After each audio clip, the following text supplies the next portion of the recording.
नमस्कार, स्नितिकाज रेसिपी मराठीमध्ये तुम्हा सर्वांचे खूप खूप मनापासून स्वागत आहे। आज आपण पाहणार आहोत लोणावळा स्पेशल खमंग आणि कुरकुरीत अशी कॉर्न भजी। तेही अगदी सोप्या पद्धतीने अगदी 15 मिनिटात तयार होणारी ही भजी आहे। चला तर मग रेसिपीला सुरुवात करूया।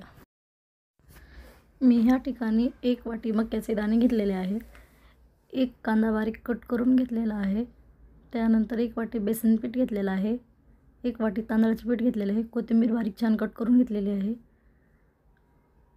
1 चमचा मीठ, कोथिंबीर लसण ठेचून घेतलेला आहे, 2 चमचे लाल तिखट घेतलेला आहे, धने पावडर, हळदी पावडर, जिरे पावडर, खाण्याचा सोडा आणि ओवा।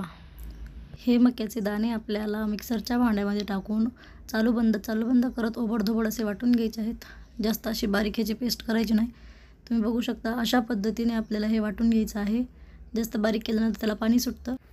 त्यानंतर आपण त्यामध्ये 1 वाटी बेसन पीठ टाकून घेणार आहोत। बेसन पीठ पूर्ण वापरलेलं आहे। त्यानंतर कट करून घेतलेला कांदा टाकून घेणार आहोत। कांदा बारीक कट करून घ्यायचा आहे।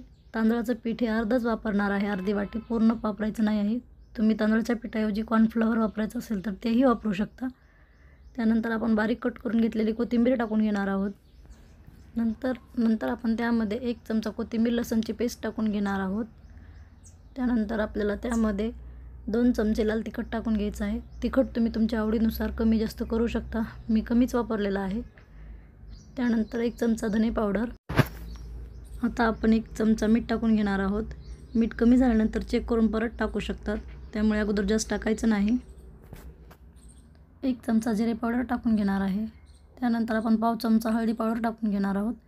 हे एकदम परफेक्ट असं प्रमाण आहे। त्यानंतर 1 सपाट चमचा खाण्याचा सोडा टाकून घेणार आहे। सोडा जास्त असा टाकायचा नाही। त्यानंतर ओवा हातावरती क्रश करून आपल्याला त्या पिठामध्ये टाकून घ्यायचा आहे। डायरेक्टली ओवा टाकायचा नाही, तो हातावरती चोळूनच टाकायचा आहे। हे पीठ आपल्याला न पाणी घालता असंच व्यवस्थित असं मिक्स करून घ्यायचं आहे। व्यवस्थित असं मिक्स झाल्यानंतर त्यामध्ये अगदी थोडंसं पाणी मी या ठिकाणी वापरलेलं आहे। हे पाणी घालून पीठ व्यवस्थित असं मिक्स करून घ्यायचं आहे। मिक्स झाल्यानंतर हे पीठ आपल्याला 15 मिनिटासाठी झाकून ठेवून द्यायचं आहे। पीठ आपलं मुरत आहे तोपर्यंत आपण गॅसवरती कढई ठेवून त्यामध्ये तेल टाकून घेणार आहोत। तेल हे मीडियम गॅसवर व्यवस्थित असं गरम करून घ्यायचं आहे। फास्ट गॅसवर तेल कडकडीत गरम करायचं नाही, मीडियम गॅसवरच हे तेल गरम करून घ्यायचं आहे।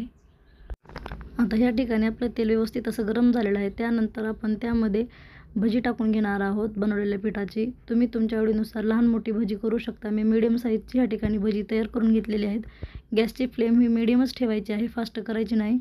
सतत हलवून ही भजी व्यवस्थित अशी आपल्याला तळून घ्यायची आहेत। ही कॉर्न भजी खायला जितकी स्वादिष्ट लागतात तितकीच बनवायलाही अगदी सोपी आहे। अगदी झटपट होणारी ही रेसिपी आहे। अशा पद्धतीने आपली भजी तळून झालेली आहेत। आपण आता ते एका प्लेटमध्ये काढून घेणार आहोत। अशा पद्धतीने आपली खमंग आणि कुरकुरीत अशी कॉर्न भजी तयार झालेली आहेत। ही भजी सॉससोबत चवीला एकदम अप्रतिम अशी लागतात। तुम्ही अशा पद्धतीने रेसिपी एक वेळेस नक्की ट्राय करा। व्हिडिओ आवडल्यास लाईक, शेअर आणि सबस्क्राईब करा। पूर्ण व्हिडिओ पाहिल्याबद्दल धन्यवाद। चला तर मग भेटूया अशाच एका छानशा रेसिपीमध्ये। Bye and take care.